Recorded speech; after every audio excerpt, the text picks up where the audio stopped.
Hello students, पिछले video में हमने ट्रिग्नोमेट्रिक फंक्शन स्टार्ट किया था कि ट्रिग्नोमेट्रिक फंक्शंस या त्रिकोणमितीय फलन कैसे कहते हैं। तो ऐसे फलन जिसमें त्रिकोणमितीय अनुपात होते हैं, ऐसे फंक्शन जिसमें ट्रिग्नोमेट्रिक रेशियोज होते हैं, उन्हें हम ट्रिग्नोमेट्रिक फंक्शन या त्रिकोणमितीय फलन कहते हैं। और ट्रिग्नोमेट्रिक रेशियोज कौन कौन से हैं? Sine x, cos x, tan x, sec x, cosec x और कॉट एक्स। ये 6 रेशियो हैं। ट्रिग्नोमेट्रिक रेशियोज जो हम निकालते हैं वो किसी राइट एंगल ट्रायंगल की मदद से आपने अभी तक निकाला है। अभी तक हमने क्लास 10 तक आपने जो भी ट्रिग्नोमेट्रिक फंक्शंस या रेशियोज पढ़े हैं वो हमेशा एक न्यून कोण के लिए पढ़ा है ना, क्योंकि समकोण की परिभाषा यही होती है कि अगर दो न्यून कोण जो बन रहे हैं उनका सम 90 डिग्री हो तो उसे हम समकोण कहते हैं। तो समकोण त्रिभुज की परिभाषा यही है। तो समकोण त्रिभुज में एक कोण 90 डिग्री का होता है, बाकी दो कोण न्यून कोण यानी 90 डिग्री से कम के होते हैं। तो अभी तक हम लोगों ने जो फंक्शंस 10 तक पढ़े थे, जो रेशियो, वो केवल न्यून कोण के लिए पढ़े थे, मतलब ऐसे कोण जो 90 से कम हो। बेसिकली आपने जो चार्ट पढ़ा था वो 0 डिग्री, 30 डिग्री, 45 डिग्री, 60 डिग्री और 90 डिग्री का पढ़ा था, है ना। Sine, cos, sine x, cos x, tan x, इस तरह से चार्ट बनता है ना। साइन 0 की वैल्यू 0, साइन 30 1/2, 45 1/√2, 60 हो गया √3/2 और 90 हो गया 1। Cos 0 1, cos 30 1/√3/2, cos 45 1/√2, cos 60 1/2 and cos 90 0। इस तरह से टेबल बनता है। ये सभी एक्यूट एंगल्स के लिए आपने पढ़ा था। अब हम पढ़ेंगे कि अगर एंगल बड़ा हो जाए, 90 डिग्री से बड़ा हो जाए, कैसे होगा 90 डिग्री से बड़ा? जब हम किसी प्लेन में किसी पॉइंट को रोटेट कराते हैं तो एंगल बनता है। ये एक्स एक्सिस है, ये OX है, ये OX डैश है, ये इधर ये OY है, ये OY डैश है। तो जब कोई पॉइंट रोटेट करना शुरू करता है तो यहाँ 0 है, 0 से बड़ा 90, 90 से बड़ा तो 180 हो गया, 180 से बड़ा 270, फिर 360, 360 में फिर 90 जोड़ेंगे तो ये बन जाएगा 360 में 90 जोड़ेंगे तो बनेगा ये 450, है ना। इस तरह से ये जैसे जैसे घूमता है वैसे वैसे एंगल इसका बढ़ता जाता है, ठीक है ना। ये हम लोगों ने पिछले वीडियो में भी पढ़ा था। तो अब हम फर्स्ट ईयर में जो ट्रिग्नोमेट्रिक फंक्शंस पढ़ेंगे, जो ट्रिग्नोमेट्रिक रेशियोज पढ़ेंगे, वो इसी व्यापक कोण के लिए पढ़ेंगे। केवल 90 डिग्री या उससे छोटे कोण के लिए नहीं पढ़ेंगे। हम पढ़ेंगे अगर ये एंगल बढ़ता चला जाए, जैसे जैसे रोटेशन होगा, रेवोल्यूशन हो, रिवॉल्व करेगा, वो घूमेगा, वैसे वैसे एंगल उसका बढ़ता जाएगा और हम उन सभी एंगल्स के लिए रेशियोज को पढ़ेंगे। तो सबसे पहले हम शुरू करते हैं आइडेंटिटीज से। देखो, ये हमारा प्लेन है। इस प्लेन में अगर हम यूनिट रेशियो मान लो, ये पॉइंट तुम्हारा A है, O से A की डिस्टेंस 1 यूनिट है, ठीक है।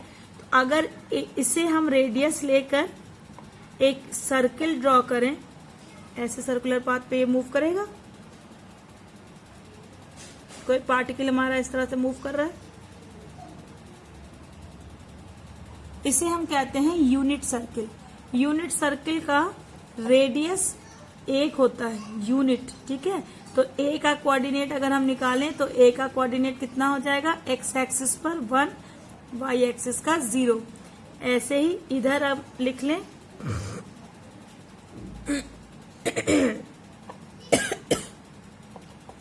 B, तो B का कोऑर्डिनेट कितना हो जाएगा?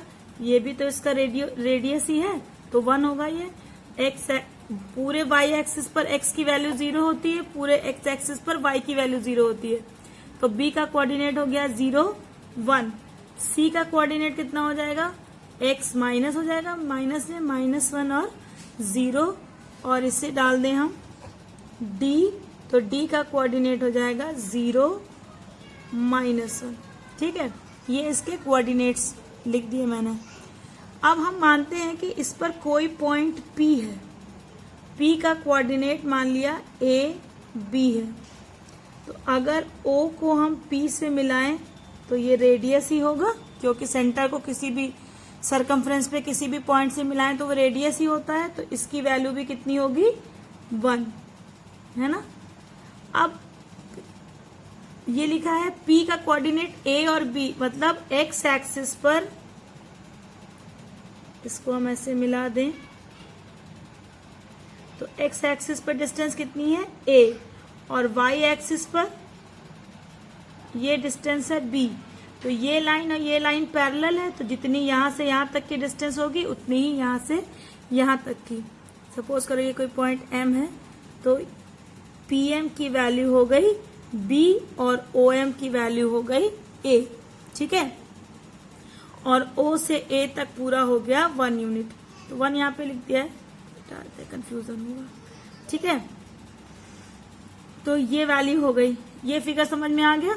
अब अगर इस आर्क की वैल्यू x हो तो यहाँ पे एंगल भी x बनेगा, ये हम लोगों ने पिछले वीडियो में पढ़ा था।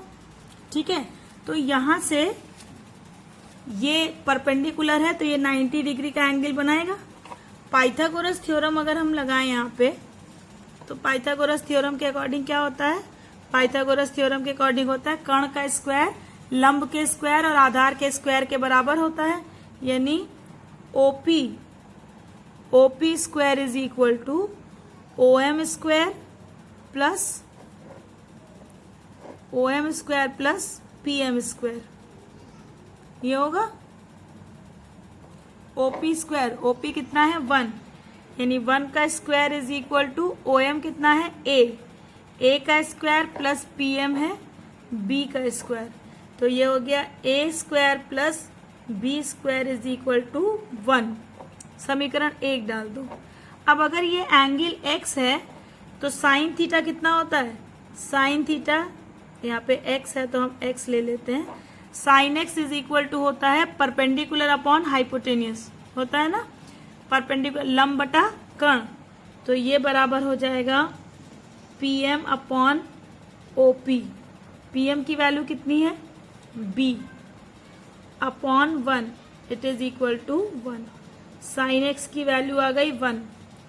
कॉस x निकालो, कॉस x बराबर आधार बटा कर्ण, मतलब OM अपॉन 1, मतलब OM अपॉन OP होगा, तो OM की वैल्यू A अपॉन 1, यानी cos x is equal to 1। अब साइन x और cos x की वैल्यू समीकरण 1 में रखने पर साइन x तथा cos x का मान समीकरण 1 में रखने पर, ठीक है, समीकरण 1 में रखेंगे तो क्या मिल जाएगा, A स्क्वायर, समीकरण 1 क्या है, A square plus B square is equal to 1। A की वैल्यू कितनी है, sorry, cos x is equal to A, sine x is equal to, sorry, sine x equal to B upon 1 यानी B, और cos x is equal to A upon 1 यानी A। तो A square plus B square is equal to 1 दिया है, cos x की value कितनी है A, तो A स्क्वायर मतलब cos square x plus B कितना है साइन x, तो B स्क्वायर मतलब हो गया sine square x is equal to 1। ये पहली आइडेंटिटी है, sine square x plus cos square x is equal to 1। ये किसी भी एंगल के लिए ट्रू है, ठीक है, सबसे बेसिक फॉर्मूला है कि sine square x plus cos square x is equal to 1, ठीक है, sine square x plus cos square x is equal to 1। अब यहाँ पे ये ऐसे घूमेगा, जब यहाँ पर है तो जीरो एंगल बना रहा है ना, जीरो एंगल पर cos x कितना है A है, cos x is equal to A, ठीक है। अगर हम x एक्सिस पर लें, x एक्सिस पर, तो यहाँ पर cos x is equal to A में अगर जब एंगल 0 है मतलब x की वैल्यू 0 हो जाती है cos 0, तो इस जगह पे y कोऑर्डिनेट कितना आ रहा है हमारा, इज इक्वल टू cos 0 कितना आ रहा है, यहाँ पे a की वैल्यू है ना, a की वैल्यू कितनी है इस जगह पर, ये a 1 आ जाएगा, यूनिट हो जाएगा ना, यहाँ से यहाँ पे जब आ गया तो 1 हो गया ना x एक्सिस पे वैल्यू, तो cos 0 की वैल्यू हो गई 1, और sin 0 अगर लें तो sin 0 degree is equal to b की वैल्यू है वो सेकंड कोऑर्डिनेट, वो आ जाएगा 0। ठीक है, ऐसे ही cos π/2, π/2 मतलब ये यहाँ से एंगल पूरा घूमकर इधर चला जाए ना, इधर चला जाए, तो यहाँ पर π/2 जब हम लेंगे cos π/2, तो cos π/2 की वैल्यू हो गई 0 और sin π/2 हो गया 1। ठीक है, फिर यहाँ पे था एंगल घुमा के ये इधर आ गया, ठीक है, यहाँ पे घुमा के इधर आ गया, मतलब वैल्यू हो गई पाई 180 डिग्री, तो cos pi is equal to कितना कोऑर्डिनेट है -1, तो cos पाई की वैल्यू हो गई -1, और sin pi is equal to b coordinate ये हो गया 0। ऐसे ही यहाँ से घूमकर हम और नीचे आ जाएं, मतलब 3π/2 पर आ जाए, तो 3π/2 पर फिर cos की वैल्यू 0 और sin की वैल्यू -1, तो cos 3π/2 is equal to 0 and sin 3π/2 is equal to -1। अब यहाँ से घूमकर दोबारा इधर पहुँच जाए, मतलब 360 पर पहुँच जाए, है ना, 2π, पाई की वैल्यू 180, तो 2π करेंगे तो 360, तो cos 2π is equal to again 1 and sin 2π is equal to 0। ठीक है, यहीं से इसी वाले फिगर से निकाला है, जब 0 डिग्री था तो यहाँ पर था, है ना, a की वैल्यू 1 और b की वैल्यू 0, तो cos x कितना है, a है तो 1 हो गया, और sin x b है तो 0, तो cos 0 1 हो गया, sin 0 0 हो गया। यहाँ से π/2 मतलब π/2 ये एंगल पूरा हुआ, मतलब ये लाइन घूम के यहाँ पहुँच गई, तो यहाँ जब पहुँच गया तो पहली वैल्यू a की वैल्यू 0 है, तो cos की वैल्यू 0 हो गई, और b की वैल्यू 1 है, यानी sin π/2 की वैल्यू 1 हो गई। यहाँ से जब इधर आए, मतलब ऐसे यहाँ पे था, यहाँ से घूम के एंगल यहाँ पे पहुँच गया 2π पर, तो a -1 है तो cos पाई -1 हो गया। बस यही ध्यान रखना है कि a cos की वैल्यू कितनी है, cos की वैल्यू a है और sin की वैल्यू b है। ठीक है, तो यहाँ जब पहुँचे 2π पर तो cos हो गया -1, sin हो गया 0। 3π/2 पे पहुँचे तो cos हो गया 0 और sin हो गया -1। 2π पे फिर पहुँचे तो cos हो गया 1 और sin हो गया 0। ठीक है, इस तरह से जैसे जैसे आप घूमते जाएंगे वैसे वैसे आपको वैल्यू मिलती जाएगी। अब यहाँ से क्या दिखता है, cos कहाँ कहाँ 0 था, π/2 पर 0 था, फिर 3π/2 पर 0 था। ठीक है, आगे और निकालते तो फिर 5π/2 पर वो 0 आता। साइन कहाँ कहाँ 0 था, साइन 0 पर 0 था, और साइन पाई पर 0 था, फिर साइन 2π पर 0 था। ठीक है, इससे क्या कंक्लूजन निकलता है, cos π/2 को हम लिख सकते हैं cos 2 × 0 + 1 π/2, 2 × 0 2, सॉरी 0 + 1, 0 + 1 1 और 1 × π/2, cos π/2 ही हुआ। cos 3π/2 को हम लिख सकते हैं cos 2 × 1 + 1 pi by to, 2 into 1 2 plus 1 3 pi by two है ना। तो यहाँ 0 था 1 था। ऐसे ही अगर हम लिखते cos 5 पाई बाई टू तो कैसे लिखते हैं इसको, cos 2 into 2 plus 1 pi by to, 2 2 ज़ा 4 plus 1 5 pi by to. 5 pi by to पर भी वैल्यू 0 होती है, इन सारी जगहों पर वैल्यू cos की 0 होती है। तो अगर हम लिखें इन जनरल, हम लिखें तो ये लिखा है cos 2n plus 1 pi by two it is equal to 0 where n belong to i। i मतलब इंटीजर, i कोई भी इंटीजर हो सकता है। 1 रखेंगे तो जब 0 रखेंगे तो ये वाली वैल्यू मिल जाएगी, 1 रखेंगे तो ये वाली वैल्यू मिल जाएगी, 2 रखेंगे तो ये वाली वैल्यू मिल जाएगी। ऐसे ही चाहो तो आगे cos 7 पाई बाई टू पर भी वैल्यू निकाल कर देख लो, वहां पर भी वो 0 आएगा। तो इसका मतलब हुआ कि यदि cos x is equal to 0 दिया है तो इसका मतलब हुआ कि x की वैल्यू 2n plus 1 pi by to होगी इन जनरल, ठीक है, 2n plus 1 pi by to. अगर कहीं पर cos x is equal to 0 दिया गया है तो हम सीधे लिख सकते हैं कि x equal to 2n plus 1 pi by two है। अब साइन का देखते हैं। साइन 0 को हम लिख सकते हैं साइन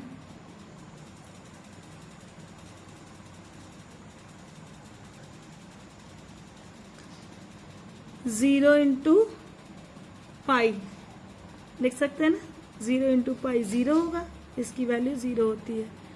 साइन पाई को हम लिख सकते हैं साइन 1 इंटू पाई, इसकी वैल्यू भी 0 होती है।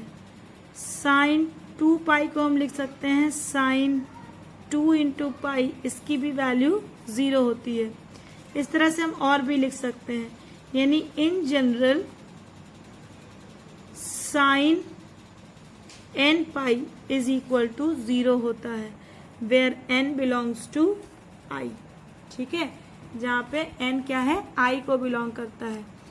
इसका मतलब क्या हुआ कि अगर साइन x इक्वल टू 0 लिखा है तो it implies that x is equal to n pi के होगा, ठीक है, where n belongs to i।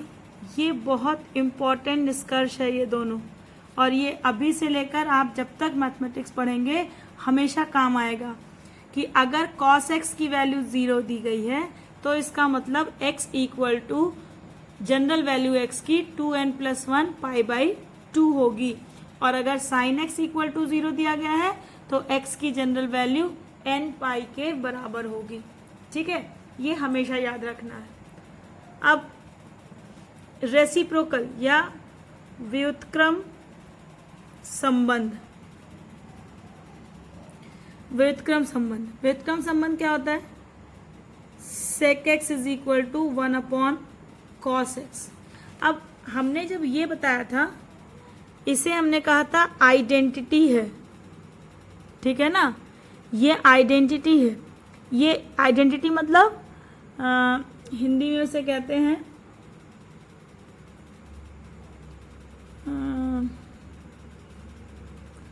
Let me think, मैं नेक्स्ट वीडियो में आपको इसका हिंदी बताती हूँ। आइडेंटिटी को हिंदी में क्या कहते हैं, आइडेंटिटी वो चीज़ होती है, वो इक्वेशन होता है जो हर कंडीशन में ट्रू हो। Sine square x plus cos square x is equal to 1, ये एक्स की किसी भी वैल्यू के लिए ट्रू होगा, लेकिन इसको हम एक संबंध कह रहे हैं, सिर्फ हम इसको आइडेंटिटी नहीं कह रहे हैं। क्यों? क्योंकि sec x is equal to 1 upon cos x तभी होगा जब x is not equal to 2n plus 1 pi by two हो, क्योंकि अगर x की वैल्यू 2n plus 1 pi by two हो जाएगा तो cos x 0 हो जाएगा, और 1 अपॉन 0 कोई रियल नंबर नहीं होता है। तो जैसे ही x equal to 2n plus 1 pi by two होगा वैसे ही ये रिलेशन काम नहीं करेगा, इसलिए हम इसे आइडेंटिटी नहीं कहते हैं। Cosec x is equal to 1 upon sine x, लेकिन x जो है वो n पाई के बराबर नहीं होना चाहिए। ठीक है, tan x is equal to होता है sine x upon cos x, लेकिन यहाँ पर भी x जो है वो 2n+1 पाई बाई 2 के बराबर नहीं होना चाहिए। और cot x is equal to होता है cos x upon sine x, लेकिन x जो है वो n पाई के बराबर नहीं होना चाहिए। ठीक है, इन संबंधों का आप इस्तेमाल करेंगे अपने क्वेश्चंस में, लेकिन अगर वैल्यू 2n+1 पाई बाई 2 है तो ये संबंध काम नहीं करेगा। अगर x इक्वल टू n पाई है तो ये संबंध काम नहीं करेगा। अगर x इक्वल टू n पाई है तो ये वाला संबंध भी काम नहीं करेगा, क्योंकि डिनोमिनेटर में ज़ीरो नहीं होना चाहिए कभी भी। अगर डिनोमिनेटर में ज़ीरो आ जाता है तो फिर वो रियल नंबर नहीं होता, वो नॉट डिफाइंड हो जाता है।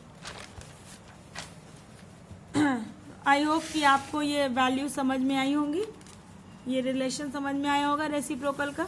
ये टेबल आपकी एनसीईआरटी की बुक में दी गई है, हिंदी की हो या इंग्लिश की, जो भी वैल्यू बुक है आपके पास, उसमें ये चार्ट दिया गया है। ये चार्ट कम से कम सबको याद होना चाहिए, कम से कम ये इतनी वैल्यूज़ तो याद होनी ही चाहिए। बाकी वैल्यूज़ निकालना हम क्वेश्चन लगाते लगाते ही निकाल सकते हैं। ठीक है, अब दो आइडेंटिटीज और दो सूत्र, दो परिणाम और। एक हम लोग ने क्या पढ़ा है, sine square x plus cos square x is equal to 1। तो sine square x plus cos square x is equal to 1। दूसरा करते हैं, दोनों पक्षों में साइन स्क्वायर एक्स से भाग देने पर भाग दे देते हैं, तो क्या हो जाएगा, sine square x upon sine square x plus cos square x upon sine square x is equal to 1 upon sine square x. तो ये तो कट गया, 1 हो गया, plus cos square x upon sine square x हो गया, cot square x is equal to 1 upon sine square x हो गया कोसेक स्क्वायर एक्स। ये दूसरी आइडेंटिटी है। तीसरी, दोनों पक्षों में कॉस स्क्वायर एक्स से भाग देने पर। ठीक है, तो क्या हो जाएगा, sine square x upon cos square x plus cos square x upon cos square x is equal to 1 upon cos square x. तो ये कट गया, sine square x upon cos square x हो गया tan square x plus 1 is equal to 1 upon cos square x, मतलब sec square x, यानी 1 plus tan square x is equal to sec square x. ये तीसरा हो गया। ठीक, तो पहला हो गया sine square x plus cos square x is equal to 1, दूसरा हो गया 1 plus cot square is equal to cosec square x, और तीसरा हो गया 1 plus tan square x is equal to sec square x. अब ट्रिग्नोमेट्रिक फंक्शंस का sign हम कैसे लगाते हैं, देखो ये हमने यूनिट रेडियस का सर्किल लिया, यूनिट रेडियस के सर्किल में यहाँ पे हमने कोई पॉइंट लिया था P का कोऑर्डिनेट लिया था AB। तो अगर यहाँ से हम इसको मिला दें, ये एंगल अगर x है तो ये वैल्यू हो जाएगी A और ये वैल्यू हो जाएगी B।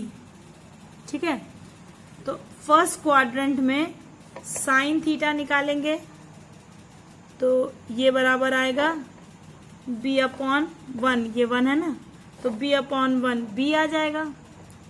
कॉस थीटा निकालेंगे, अगर ये एंगल थीटा ले लेते हैं हमारा, कॉस थीटा निकालेंगे तो A आएगा। टेन थीटा निकालेंगे तो परपेंडिकुलर अपॉन बेस यानी B बाई A आएगा। कॉट थीटा निकालेंगे तो A बाई B, आधार बटा लंब होता है, तो A अपॉन B आएगा। सेक थीटा 1/cos थीटा होता है, यानी 1/a आएगा, और कोसेक थीटा 1/b आएगा। यानी 6 के 6 रेशियो इस वाले क्वाड्रेंट में, जब हम यहां से लेकर यहां तक हैं, तो ये सब के सब पॉजिटिव आए हैं। अब इधर सेकंड वाले क्वाड्रेंट में, ये तो सबने कार्तीय तल पढ़ा है ना, ये फर्स्ट क्वाड्रेंट है, ये सेकंड क्वाड्रेंट है। इधर आते हैं, ये पूरा उठा कर अगर हम ऐसे कर दें तो m का मान लो यहां पर आ गया m डैश, ठीक है, ये पॉइंट P यहां आ गया। तो जब इस क्वाड्रेंट में आ गया तो x माइनस में होता है ना इधर, और y तो प्लस में ही होता है, तो P का कोऑर्डिनेट हो जाएगा -ab। ऐसे हम OP को मिलाएंगे तो OM की वैल्यू जो है वो -a हो जाएगी। इधर +a था, इधर -a हो जाएगा, और चूंकि ऊपर ही है तो ये b ही रह जाएगा, है ना। तो यहां से इसकी वैल्यू 1। तो यहां से जब साइन थीटा निकालेंगे, ये फर्स्ट क्वाड्रेंट था, सेकेंड क्वाड्रेंट में जब हम साइन थीटा निकालेंगे तो कितना आएगा, परपेंडिकुलर अपॉन हाइपोटेनियस b ही आएगा। लेकिन जब हम कॉस थीटा निकालेंगे तो बेस अपॉन हाइपोटेनियस ना, तो ये आ जाएगा -a। ऐसे ही जब टेन थीटा निकालेंगे, लंब बटा कर्ण, लंब बटा आधार, तो -b/a आएगा, क्योंकि a माइनस में है। कॉट थीटा निकालेंगे तो -a/b आएगा।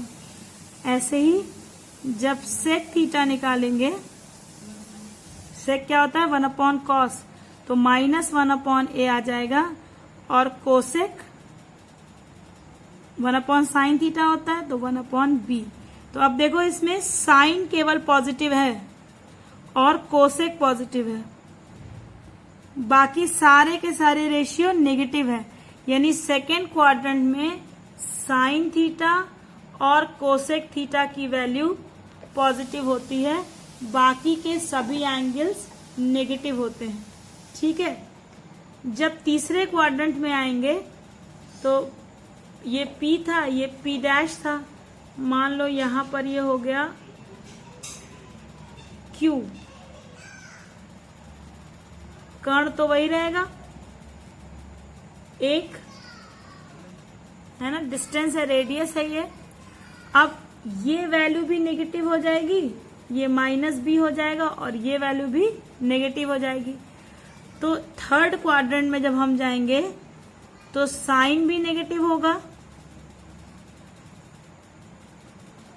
कॉस भी नेगेटिव होगा, लेकिन जब tan निकालेंगे ना, tan थीटा, तो -a/-b, माइनस माइनस कट जाएगा, ये होगा a/b, tan पॉजिटिव हो जाएगा। कॉट थीटा भी b/a, tan का उल्टा, ये भी पॉजिटिव हो जाएगा। तो सिर्फ tan और कॉट ये दोनों पॉजिटिव होगा, बाकी साइन, कॉस, सेक थीटा और कोसेक थीटा ये सभी नेगेटिव हो जाएंगे। यानी यहाँ पे केवल tan थीटा और कॉट थीटा पॉजिटिव होंगे, बाकी सारे के सारे नेगेटिव। और चौथे में आएंगे तो कॉस थीटा और सेक थीटा ये दोनों पॉजिटिव होंगे। जैसे अभी हमने निकाला है ऐसे ही आप निकाल सकते हैं, ठीक है। तो इसको कैसे याद रखेंगे, फर्स्ट क्वाड्रेंट में ऑल सभी पॉजिटिव होंगे, ऑल पॉजिटिव। सेकेंड क्वाड्रेंट में साइन थीटा पॉजिटिव, तो साइन थीटा पॉजिटिव है तो ऑब्वियसली कोसेक थीटा भी पॉजिटिव होगा, क्योंकि 1/sin होता है। थर्ड क्वाड्रेंट में tan थीटा, तो tan अगर पॉजिटिव है तो कॉट भी पॉजिटिव होगा। और फोर्थ में cos थीटा, cos पॉजिटिव है तो sec भी पॉजिटिव होगा। ऑल साइन tan cos, ठीक है,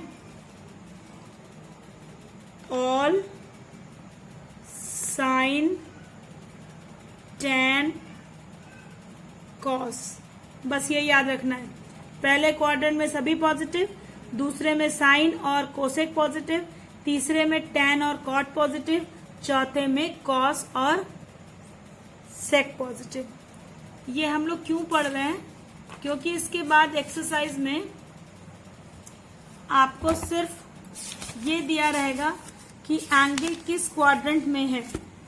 ये दिखा हुआ है ना, एक्सरसाइज 3.2, इसमें लिखा है कि find the value of other 5 trigonometric function. एक ट्रिग्नोमेट्रिक फंक्शन की वैल्यू दी गई है, बाकी की निकालनी है। हाँ, cos x is equal to -1/2 x third quadrant में है, ठीक है, तीसरे अक्षांश में है, ये दिया गया है। इसको निकालने के लिए अभी तक आपने जो भी पढ़ा था टेंथ में भी ऐसे ही पढ़ा था, लेकिन माइनस नहीं होता था वहां पे। वहां केवल हम प्लस प्लस ही पढ़ते थे, क्योंकि केवल न्यून कोण के बारे में पढ़ते थे। अब देखो cos x is equal to -1/2 दिया है, तो हमने अभी आइडेंटिटी पढ़ी है sine square x plus cos square x is equal to 1। तो यहां से आ जाएगा sine square x is equal to 1 minus cos square x, it is equal to 1 minus cos x की वैल्यू कितनी है -1/2, इसका स्क्वायर हो गया। तो 1 माइनस ये हो गया 1 का माइनस का स्क्वायर प्लस होता है 1/4, तो ये हो गया 4 minus 1/4 is equal to 3/4।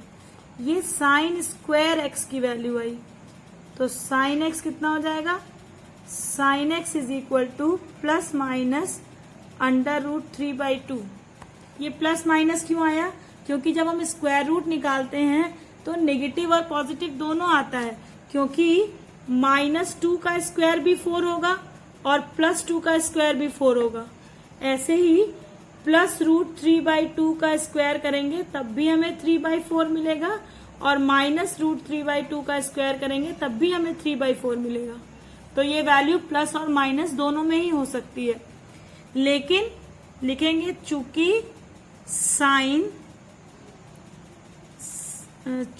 x तृतीय चतुर्थांश में है। तृतीय चतुर्थांश में क्या होता है? तृतीय चतुर्थांश मतलब ये वाला थर्ड क्वाड्रेंट ना, यहाँ पे केवल tan पॉजिटिव होता है, बाकी सारे नेगेटिव। तो therefore sine x is equal to -√3/2। Plus नहीं लेंगे हम, ठीक है, प्लस नहीं लेंगे। क्यों नहीं लेंगे? क्योंकि x तृतीय चतुर्थांश में है, और तृतीय चतुर्थांश में साइन कैसा होता है, माइनस में होता है, इसलिए साइन एक्स की वैल्यू आ गई -3/2। अब कोसेक निकाल लो, cosec x is equal to 1/sin x, तो 1 -√3/2 it is equal to -2/√3। Sec x is equal to 1/cos x is equal to 1/-1/2 it is equal to -2।